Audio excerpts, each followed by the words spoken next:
Welcome to the How to Be Awesome at Your Job podcast, the show where brilliant professionals share how to sharpen the universal skills required to flourish at work. Enjoy more career fun, wins, meaning, and money with your host, Pete Makaitis. Hello, and thanks for joining us here for episode 596 with Chrissy Scivicque. If you've ever been told to be proactive and you've thought, well, how the heck do I do that? Am I supposed to read your mind? I've been there. Well, Chrissy breaks it down on exactly how that's done and the huge advantages associated with doing so.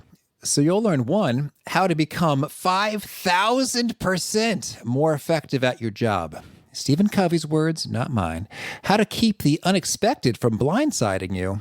And the one question that leads to astounding career growth. So if you want to check out the show notes or the transcript or the links to items we've referenced, drop on by awesomeatyourjob.com/EP596 to access that there.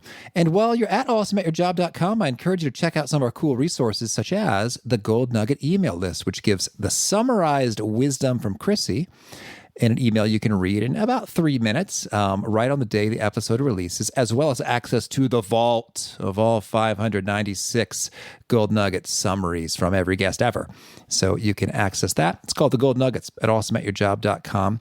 Now here's Chrissy's story. Chrissy Scivicque believes that work can be a nourishing, enriching life experience, and she loves helping professionals discover exactly what that means for them and how to achieve it. Her popular website, eatyourcareer.com, is devoted to this mission.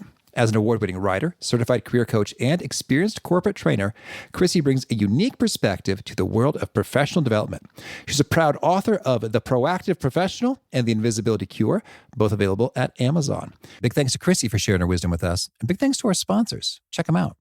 And big thanks to our sponsor, Acorns. Acorns makes it easy to start automatically saving and investing for your future. You don't need a lot of money or expertise to invest with Acorns. In fact, you can get started with just your spare change. Acorns recommends an expert-built portfolio that fits you and your money goals, then automatically invests your money for you. NerdWallet.com, whom I love on these sorts of matters, gives Acorns a whopping 4.7 stars and says, quote, if you want to make the most of your spare change, there's no better place to do that than Acorns. Head to acorns.com/awesome or download the Acorns app to start saving and investing for your future today. And we got a legal disclaimer here. It may not be representative of all clients. Tier 1 compensation provided. Compensation provides an incentive to positively promote Acorns. View important disclosures at acorns.com/awesome. Investing involves risk, including the loss of principal. Please consider your objectives, risk tolerance, and Acorns' fees before investing. Acorns Advisors LLC, Acorns, is an SEC-registered investment advisor. Brokerage services are provided to clients of Acorns by Acorns Securities LLC, member FINRA/SIPC. For more information, visit acorns.com. One sponsor to check out is Harvard Business Review. This brilliant magazine, published at hbr.org, is the leading destination for smart management thinking. Fun fact, HBR has been mentioned in 108 episodes of the show.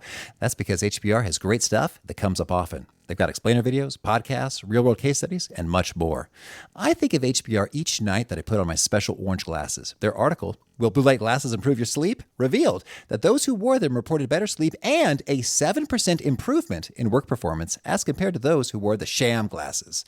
So I cite HBR anytime anyone tells me that I look silly wearing them. Now, much of HBR's content is available for free when you sign up at their site. Subscriptions that get you unlimited content cost $10 a month. If you visit hbr.org/subscriptions and enter the promo code AWESOME, you can save 10% off of that subscription. Again, to save 10% off of your HBR subscription, go to www.hbr.org/subscriptions and enter the promo code AWESOME. Now, here's Chrissy. Chrissy, thanks for joining us here on the How to Be Awesome at Your Job podcast. Well, thank you so much for having me, Pete. It's great to be here. Well, I'm excited to dig in, and I'm also excited that you share my fondness for true crime documentaries. Yes. I'm glad to hear that you also have this morbid interest. Yeah, and I don't know. I think some of my favorite podcasts are in the true crime realm, but they're not about murder because that feels a little weird for me. But I think my wife and I've watched like 3 JonBenet documentaries. Have you seen The Jinx? I haven't, but I've actually listened to a podcast about every single episode. Oh, wow. That's typically how I prefer to take in my true crime. So I just listen to podcasts. It really is very disturbing. My family is incredibly worried about me. But I think what I'm finding out is that when I disclose this information, so many people say, me too, because we have this kind of morbid curiosity. I think it's really, I tell myself it's about problem solving. That I love a good mystery, and I'm a little bit of an armchair detective, and I figure, it's a problem-solving exercise. That's what it's all about. Well, yeah, the mystery is intriguing. So you listen to a podcast about every episode of the documentary The Jinx, but you haven't listened to The Jinx or watched The Jinx. I did. True crime obsessed, my friends, because we're all obsessed. Well, I think that was one of the most compelling ones. I can't give away the spoiler, but imagine if you were a documentarian trying to cover a crime. This is like a unicorn dream come true for you. Right. Wow. There's nothing better. We'll just leave it at that. I understand the Tiger King is the exact same, though. I haven't actually watched it. I haven't either, but I've listened to a lot about it. That's good. Well, one of the mysteries that you've been working to solve is in the realm of being proactive. And you've got a great book title. I'm digging it. The Proactive Professional, How to Stop Playing Catch Up and Start Getting Ahead at Work and Life. That's an appealing promise. So maybe to get terms clear, how do you define a proactive, and can you make that real for us in terms of here's what proactive looks like versus reactive? Yes. So I define being proactive as doing the right things today to set yourself up for success tomorrow. So there are so many great examples, and I'm just going to share the one that comes top of mind because I just heard from this individual recently. So this gentleman reached out to me through LinkedIn, and he shared with me that he read the book last year. And he was happily employed. He was thinking he was going to stay at his company for next few years. But the book inspired him to be proactive about his career management. And so he did things over the past few months. He updated his resume. He got on LinkedIn and he was nurturing his network. He got a professional certification. He did all of these things for really just the purpose of being proactive, just in case sort of thing. And then recently, 2020 hit, and he was laid off in May. So he reached out to me, and the reason that he was contacting me, he said, Chrissy, I'm not freaking out. Instead, I feel prepared for this.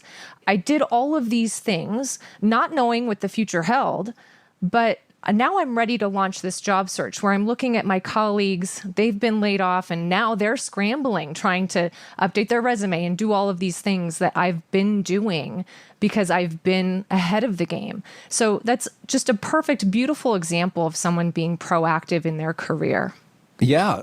And so that is a great picture right there in terms of, hey, if anyone's feeling the stress and wishes that they didn't, being proactive for one person there got them out of that. So I'm intrigued. Let's talk a little bit about the why on a global scale. I couldn't help myself when we're talking about being proactive. I think of Stephen Covey and the 7 Habits, and with habit 1 being be proactive, because I had to grab the number.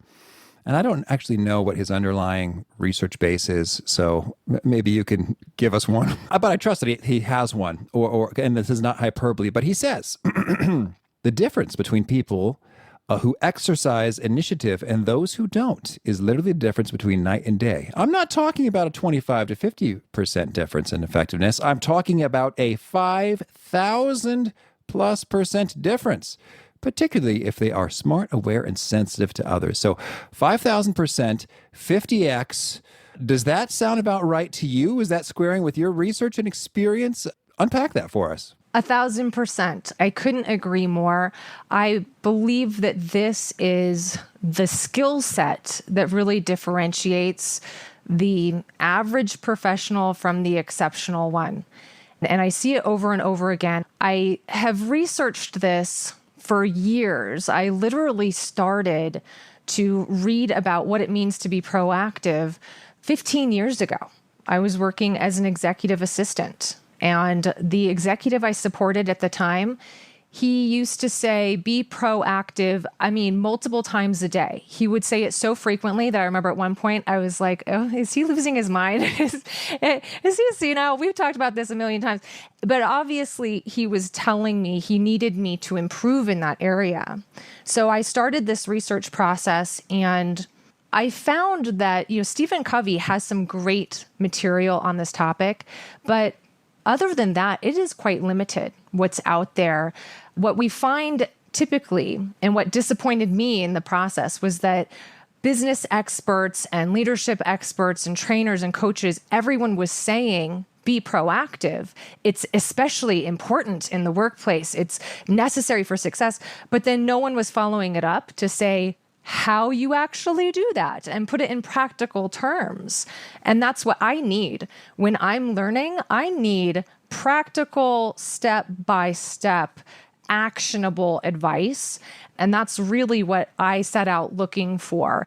And I found that I needed to talk to people, and I needed to talk to people who were ahead of the game. They seemed to be always 2 steps ahead of people.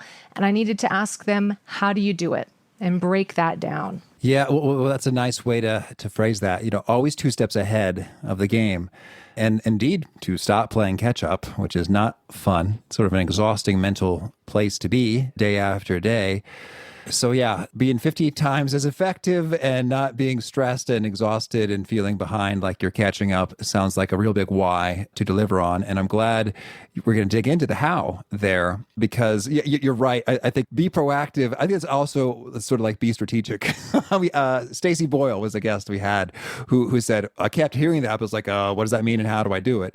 So yeah, lay it on us. How does one be proactive? What are sort of the fundamental skills and steps? Yes. Well, what I set out to do when I started this whole project was to create a framework. I'm a big believer in the step-by-step methodology. And so what I came up with was basically a 6-part framework.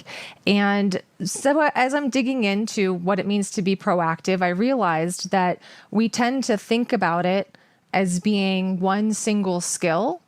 But really what it is, it's this combination of 6 different skills.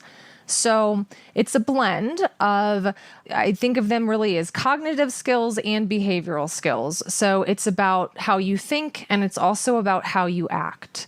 So these 6 different skills all work together, and I can go through them at a really high level pretty quickly, and then we can dig in as you'd like from there. No, I love it. I can't help but think of Liam Neeson right now.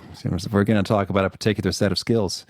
And it's not for tracking down a kidnapped daughter and hunting the criminals, but maybe it will prevent you from having to do that if you proactively apply these 6 things. I like the way you're thinking. Okay. Well, yes, please lay it on us. Okay. So we'll start with the first one. The first one is big picture understanding.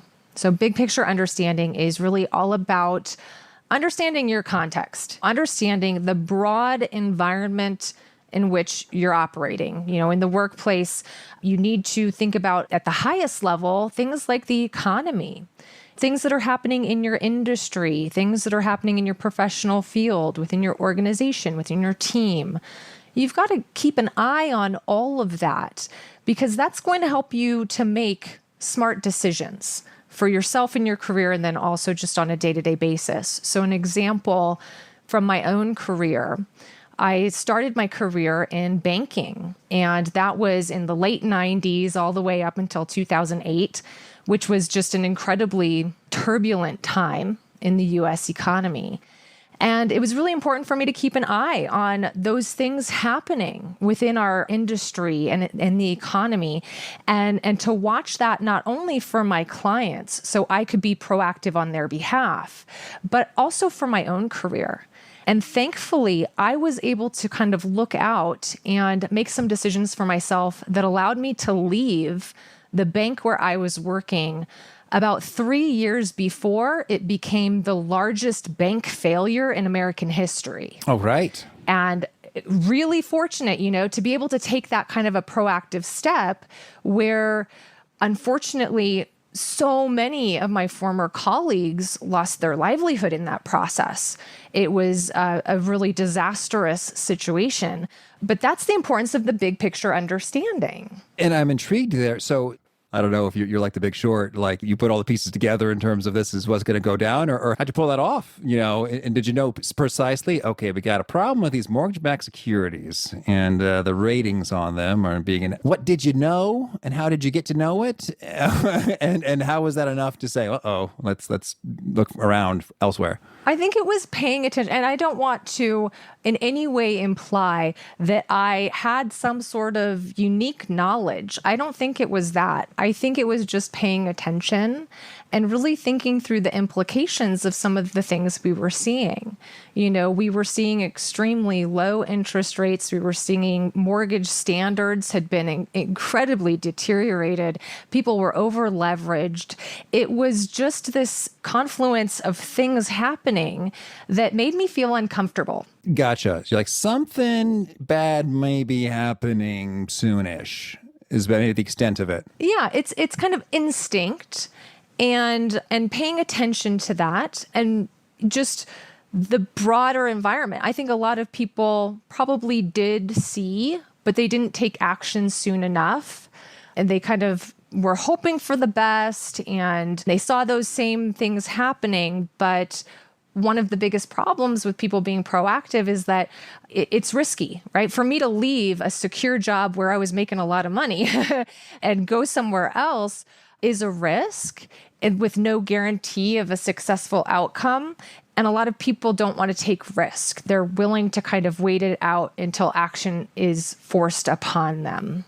So that's the opposite of being proactive, though. Being proactive, you're taking that intelligent risk. You're taking the information that you glean and making some intelligent choices. Okay, that's cool. So there we go. First, big picture understanding. And then what? So then second, we have situational awareness. So situational awareness is a term that we typically hear in things like self-defense classes. Yeah, I'm thinking about FBI agents being like count how many light bulbs there are in the room, that kind of thing. Totally. Yes, exactly. It plays into our true crime stuff. But that's exactly what it is. It's being aware of your immediate surroundings. So big picture understanding is the high level stuff, and then situational awareness kind of narrows it down to say that you're paying close attention to the immediate things happening around you in the workplace. And you're not going on autopilot, right? You can't be proactive if you're on autopilot. You've got to be engaged. You need to be not only physically present, but mentally present as well. And sometimes it's just really basic things like, you see that your boss is looking stressed out and you know that he or she has a deadline coming up at 3 p.m. today, probably not a great time to barge in and say, hey, we got to talk about my career growth opportunities, right? That's just being aware of the situation and observing and listening with your eyes and your ears and your head and your heart. Being truly engaged in what you're doing is a requirement to be proactive. Well, yes, that's great. And then I could see all kinds of proactive opportunities already beginning to open up there. It's like, hey, can I take something off your plate? Or are you going to need to work through lunch? You want me to grab you something? And it's like, I love this person. Exactly. It's just like, this is the kind of proactive team member that I want to promote. Or maybe I don't want to promote because I'll lose them. I want to give more money to keep her. Something good will happen. Right. When I was an executive assistant, I remember at first, when I was working, I was supporting this leader, and he was notorious for, at about 2:30, 3 o'clock in the afternoon, we used to call him Hurricane Irv because he just was a hurricane. And I would always joke, oh, we can downgrade him to a tropical storm. But I finally put two and two together, situational awareness. I started to realize if he doesn't have some true break time away from his desk, away from just the mental strain of what he's doing, in the middle of the day. By that 2:30, 3 o'clock time, he's going to be a hurricane. So I started to be more proactive about, I'm going to block that time on your schedule. I'm going to walk into your office and make sure that you're taking care of yourself. And that was something that was additional that kind of takes me from being the average assistant to being that, whatever it was, Stephen Covey said, that 5,000% improved assistant. Certainly. And so now we start the story. I got to know. So then what unfolded? But did Irv say, Chrissy, you're just the best ever, and I need to reward you for how wonderful you make my life? Or how did that unfold? I did pretty well in that role. I can honestly tell you that my title actually adapted over the time that I was there. And besides being an executive assistant, I also became the director of client communications because that was a key skill of mine that I was able to leverage in that role in kind of an unexpected way, and definitely earned some monetary rewards as well. I think that the biggest reward, though, is that partnership that I was able to build with the person that I was supporting. It wasn't just about checking the boxes and doing the tasks. It was about truly, how am I helping you to be more valuable? How am I helping you to achieve your goals in unexpected ways, in ways that aren't necessarily defined in my job description? Excellent. Okay. So we got the big picture understanding, the situational awareness, and then what? And then the third one is future focus. So this is just about keeping one eye on what's coming up. So while you are paying attention in the moment to what's going on with your situational awareness, you're also thinking about what's coming next. So what's coming up tomorrow, next week, next month, even next quarter and next year. Thinking about not only the events and the deadlines and those types of things that you need to be managing backwards to figure out what you need to do today to be successful with those things, but also thinking about your own future and what you want to be building for yourself. So if you're keeping your eye on the future and thinking, next year, I'd really like to get a promotion, well, great. So that means that this year, there's things that you should be doing to set yourself up for that. Perhaps getting some more professional development in, perhaps speaking with your manager and finding out what those opportunities might look like and letting them know what your goals are. So you're constantly thinking about the future and working backwards to say, what do I need to do now so that that future becomes a reality? All right. And how about the fourth skill? So then the fourth one we go into is strategic foresight. So this is where I think the magic happens. It's really what connects the dots. So we start with big picture understanding, big high level. We then go to situational awareness, which is all about where we are. Future focus is all about where we're going. And strategic foresight says, well, how do I get from here to there? It connects the dots. It fills in all of those steps. So it's kind of where you're thinking about what the possibilities of the future might look like and saying, okay, well, what steps can I take to avoid problems, to leverage opportunities, overcome obstacles? It's basically filling in those gaps. Our former Secretary of State, Colin Powell, used to tell leaders to look for people who can see around corners. And that's what this is. This skill is seeing around corners and figuring out, okay, what's coming next and what can I do to prepare for that thing that's coming next? Okay. And the fifth skill? The fifth skill is intentional action. So you've gone through all this, you can see what's coming next, and you then take some action to go ahead and implement. You have more of a kind of a bias to action instead of waiting to have certainty about the future, instead of waiting for someone to direct you or instruct you. You go ahead and you do what you know needs to be done. So that's where Stephen Covey talks about taking initiative. That's what this is, taking initiative, taking that intelligent risk, even if it is, uncertain, but you go ahead and you do the right things to get yourself to that next step. Right. And sometimes the intelligent risk and the action taking can be it doesn't have to be all or nothing. I think in terms of the risk, he's like, hey, I noticed this. And so I went ahead and took the liberty of doing that. Shall I order this thing I found? Or should we book this, as opposed to committing thousands of dollars to something that nobody asked for? You can invest, a little bit of time identifying the thing and just asking for the approval. Yes. And sometimes the proactive thing that you can do is opening up the conversation. I noticed this and I'm thinking that we can do this. So I don't want to ever encourage anyone to take unnecessarily risky, steps in the spirit of being proactive. Sometimes it really is just opening up that conversation, having a proactive conversation. Okay. And what's the sixth and final skill? And then the final one is self-evaluation. So this is where you look at how this is all working out for you, as Dr. Phil says. How's it working out for you? And asking yourself, am I staying ahead of things, or are things catching me off guard? And when things catch you off guard, asking, okay, was there something that I missed? Should I have seen this coming? Should I have done something different to prepare for this?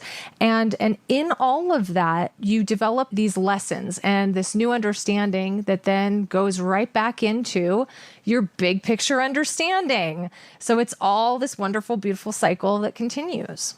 Well, this is great stuff. And I kind of went a little bit quickly through the 6 skills, or asked you to go through them quickly, because I just sort of want to see them all in action from 1 through 6. And in terms of an example, if I could, I might put you on the spot in terms of, okay, this podcast, you did your homework and you may have already noticed some things that I should do or you could do, or you might recommend that I have somebody do.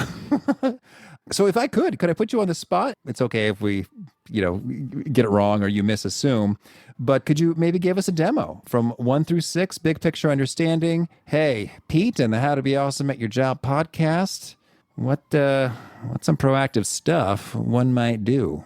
Interesting, Pete. I like this little thought experiment. Okay. Well, I think that we're in a really interesting time to think about big picture understanding. Right? Thinking broadly about everything that's going on. You might want to think about how all of this work from home stuff is potentially going to impact what it means to be awesome at your job.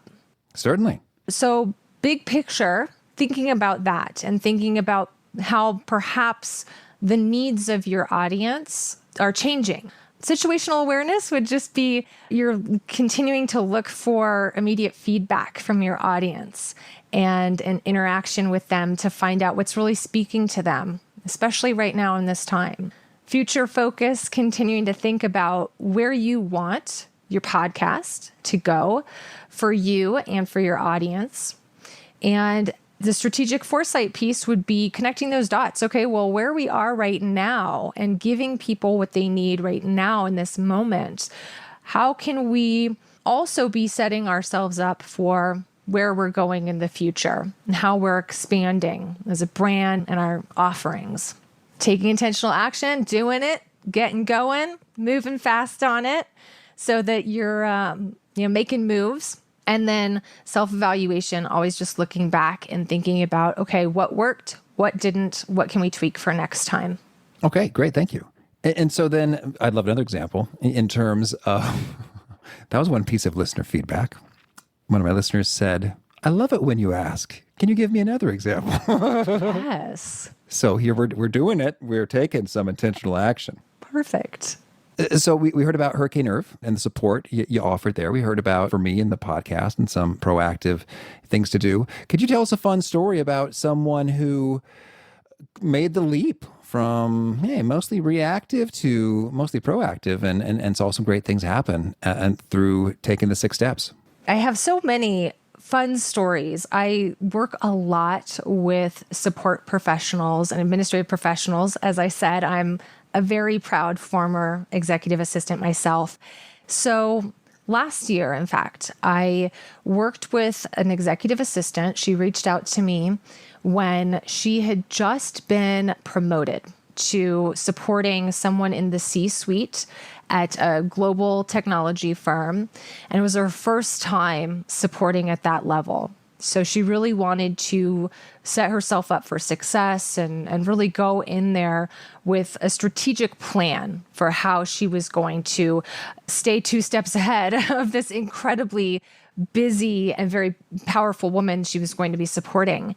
And so we developed together essentially kind of an interview list, some questions, again, that proactive piece being opening a conversation, some questions for her to ask and discuss with her new partner in the first few days of working together. And these were questions like, what's your preferred communication mode? What's your communication style? How do you typically deal with stress? And how can I best support you when you're under stress? These great high-level questions about how they can build this partnership. And so the new assistant had this conversation, and the executive was just floored by this approach and loved it so much that she said, I want you to go and have this same conversation with these other executive leaders that you're also going to be working with in this role. And do this exact same thing with them. And then let's teach the other assistants to do this as well. It's a proactive approach to developing a relationship. You can apply the proactive approach to any aspect of your career: relationships, career management, task management, customer service, everything. I love that so much. And we had Mary Abijay on the show talking about managing up, and this being sort of just a super powerful action that any professional can take. And in her experience, fewer than 1% do, to say, hey, what are your preferences in these ways? And in so doing, I love it because a lot of people, when I suggest it, they say, oh, I know, that's kind of weird. And I was like, it's only weird because you haven't done it. And it's only weird because now you've been working with the person for 2 years and you feel like maybe you should have done it earlier. And now why are we talking about this now? So it's just weird because it's different, but that doesn't mean it's bad. And so, in fact, being on the receiving end of that, I can tell you, I just love it, as a manager, leader. And you're telling with that story that this senior executive loved it so much. Said, please spread this far and wide. This is fantastic. And then other senior leaders made the time to do that with delight, as opposed to, oh, why are we doing this? I'm too busy. It's all positive when you go there. Yes, absolutely. It sets you up for success. And that's what I think is also important when you're framing the conversation, is that you're letting them know that this is about designing the partnership that's going to work for both of us, that's going to allow me to be a better support for you. And so if they understand the value of taking that time, they're much more willing to do it. All right. Well, so then tell us, if we're trying to get going with our proactive selves and practicing these 6 skills, are there some top best practices and worst practices we should keep in mind to maximize our progress in building the skills? Absolutely. Yes. So I would say the best and easiest thing you can do right now, aside from anything else we've talked about, if you just only do one thing, start asking yourself with everything you do, what's next? What else? What's the next question? What's the next need? And then go ahead and answer that question or provide for that need before it is specifically asked for or requested. So I'll give you a quick example of this because I look for it everywhere I go. And once I give this example, I'm betting you will too. So customer service is a really easy place to see this. A lot of customer service people, unfortunately, they end up being very reactive. They only answer the specific question you asked. They are order takers. And when they're more proactive and do this answering the next question thing, it's very powerful and you notice it right away. So last year, I was in a hotel in Las Vegas and I woke up at 5 a.m, called down to the front desk and I said, hey, do you have a Starbucks in the lobby? And the front desk agent said, yes, we do. And I was getting ready to say, great, thanks, and hang up the phone and head downstairs in my PJs to get my coffee.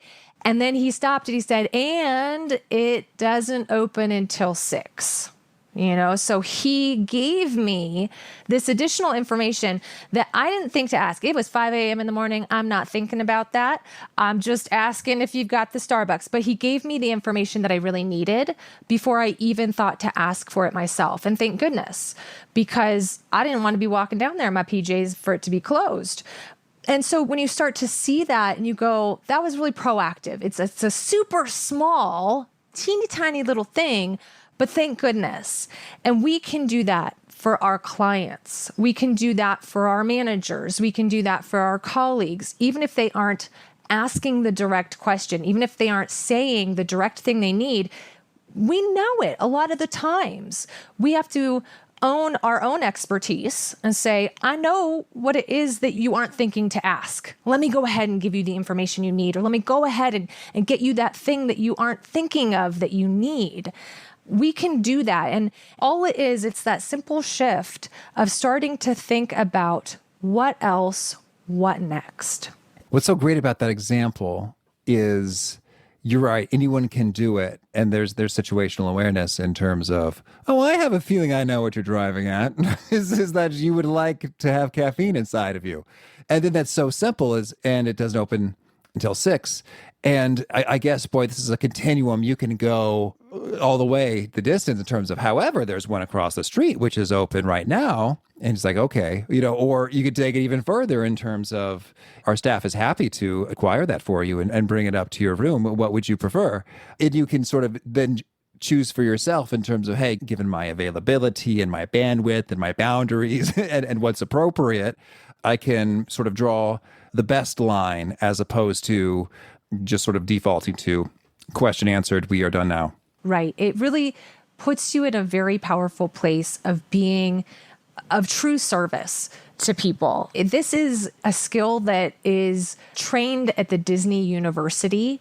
I don't know if you've heard the story that the most common question that Disney cast members at Disneyland hear is, what time is the 3:00 parade? Is it, where's the bathroom?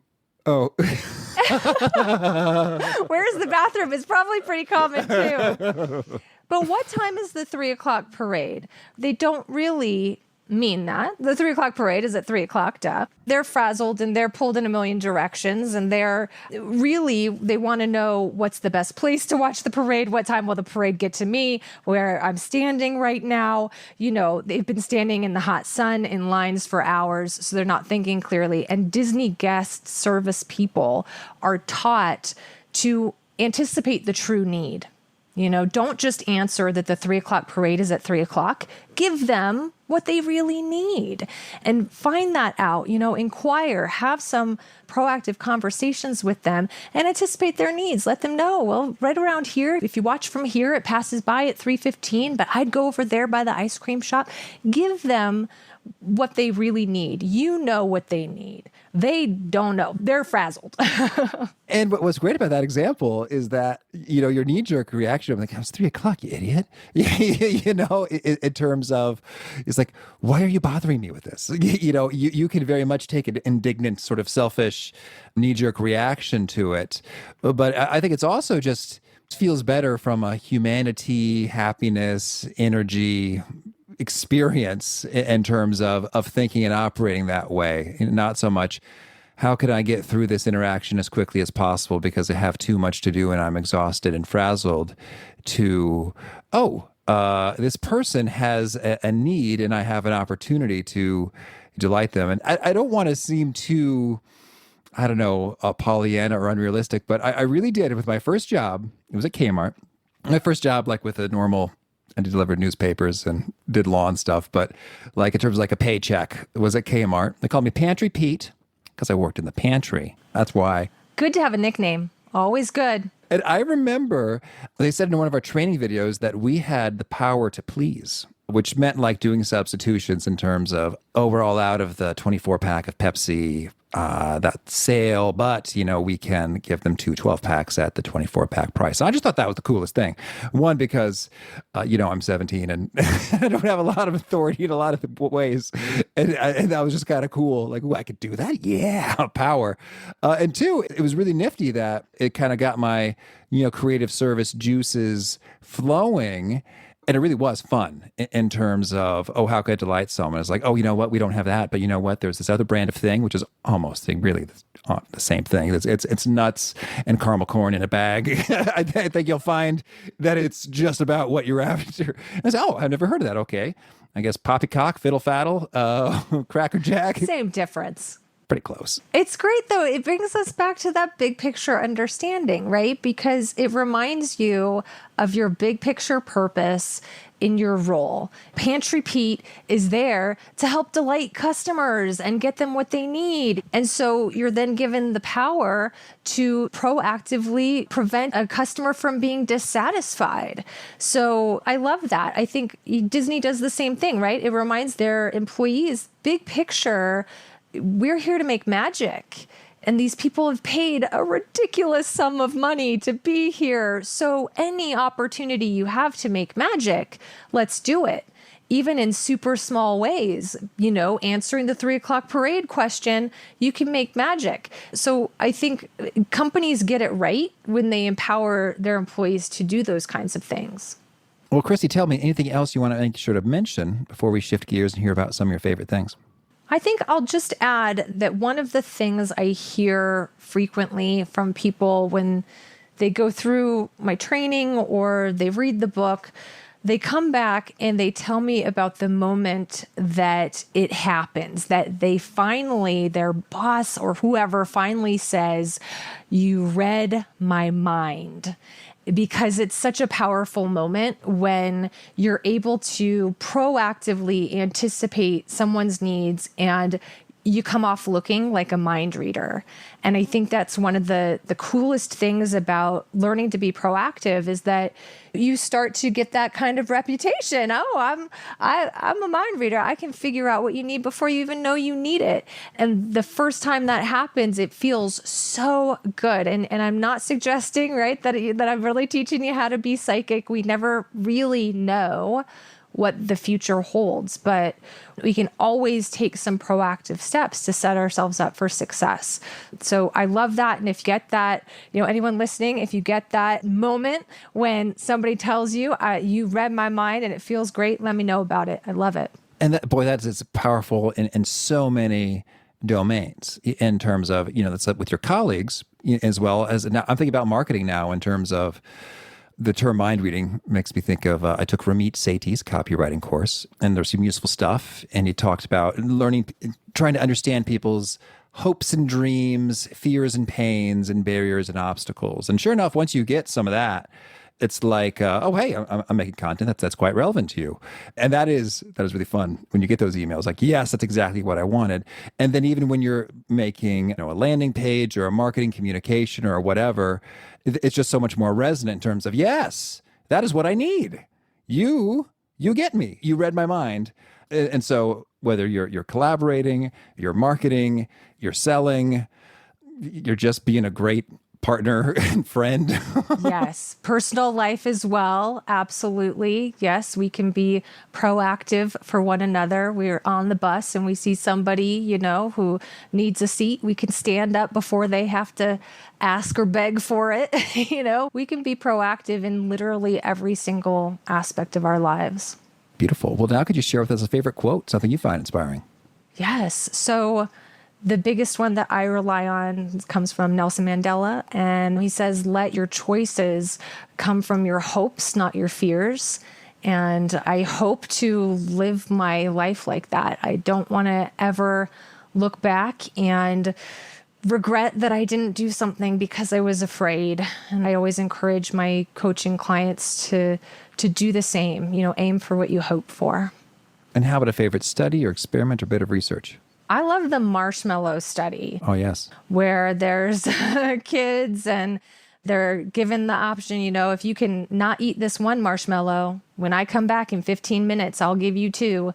And it's all about, the ability to delay gratification and self-manage. And they follow the kids. And what we find is that with these skills, you have more success in life. The kids who are able to not eat the one marshmallow and they earned the 2 marshmallows, they scored better on their SATs and they were better at stress management. So those are really important skills. They're learnable skills, but they're really great, requirements for success in life and at work. And a favorite book? The newest one that's been added to my list is called Work Clean by Dan Charnas, I believe is the last name. And it's such a fresh perspective on the topic of organization. He basically talks to and researches with world-renowned chefs and talks about them working in these incredibly busy restaurant kitchens and how they manage the physical environment and create systems to be able to do that.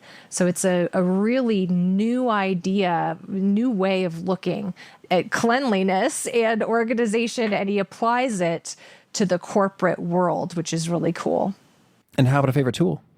I'm going to go old school on you, and I'm going to say good old paper and pen, the bullet journal method. Ryder Carroll just did a book on this recently, and I'm loving it. Right now, I use a lot of tech systems, obviously, for just running my business, and sometimes I don't want to look at another screen. I just love having my bullet journal. Okay. And a favorite habit? I'm going to give you probably an unusual one. I am a doodler. And I think that doodling I've been doing it since I was a kid. Every piece of paper, literally, that I'm looking at in front of me right now is covered in doodles. It's a very relaxing habit. I know that it helps me to concentrate and listen more, particularly if I'm in a learning environment. So as a trainer, whenever I see somebody doodling, I don't mind it. I know it's a really helpful way to kind of distract one part of the brain so you can concentrate on something else. And is there a particular nugget you share that really seems to connect and resonate with folks? They quote it back to you frequently? Yeah, probably the one that I hear repeated most is that the more we manage the expected, the more capacity we have to deal with the unexpected. So it gets back to the idea that, certain things in the workplace are absolutely expected and predictable, and we want to manage those things as much as possible because crazy, unexpected things are going to come up. And when they do, we need to have capacity to deal with them. So go ahead and manage anything that's expected so that you can have that capacity to deal with the unexpected. And if folks want to learn more or get in touch, where would you point them? I would love it if they would go to eatyourcareer.com, eatyourcareer.com. And you can check out my blog. You can join me for free training webinars, Q&A sessions, all sorts of great materials there for you. And you have a final challenge or call to action for folks looking to be awesome at their jobs? Final call to action is to trust yourself and trust your experience and your expertise and realize that much of the time, you know what to do. You don't need to wait for anyone to give you permission or instruction. You have the figure it out skill. So trust yourself and be proactive and just do it. All right. Chrissy, this has been a treat. I wish you much luck in all the ways you're proactive. Thank you so much, Pete. It's been great to be here with you. I love Chrissy's Starbucks in the hotel story and just that mindset and question that makes all the difference there in terms of it's not just answering, like deposition style, like the minimum that you could possibly answer to kind of wrap up the email, get it off to the next thing and sort of question answered, check the box, but rather saying, okay, what are they really driving at? What is the thing that they're after? And how could I answer the unasked question? Great stuff from Chrissy. The show notes, the transcript, the links to items we've referenced are at awesomeatyourjob.com/EP596. If you haven't already, I recommend you push subscribe. You'll catch our next guest. It's Alex Carter. She has got some pro tips on asking for more, how it's done, do's and don'ts for negotiating, and how you might be able to negotiate a whole lot more you think you can, and just about always. Hope to catch you there. And peace. Thanks for listening. To get the most out of the show, we recommend 2 key things. First, check out the extra resources at awesomeatyourjob.com. You can find this episode's transcript and links, as well as the perfect episode for your situation. You can search the full text transcripts of hundreds of episodes or explore episodes tagged by topic and competency covered. Second, subscribe to the podcast and get future episodes automatically. You can subscribe by telling Siri and several other smartphones and speakers, subscribe to the How to Be Awesome at Your Job podcast, or by tapping subscribe in your podcast player of choice. If you'd like some extra help figuring out podcasts and how subscriptions work, visit awesomeatyourjob.com/subscribe for guidance. Hope to catch you on the next episode of How to Be Awesome at Your Job.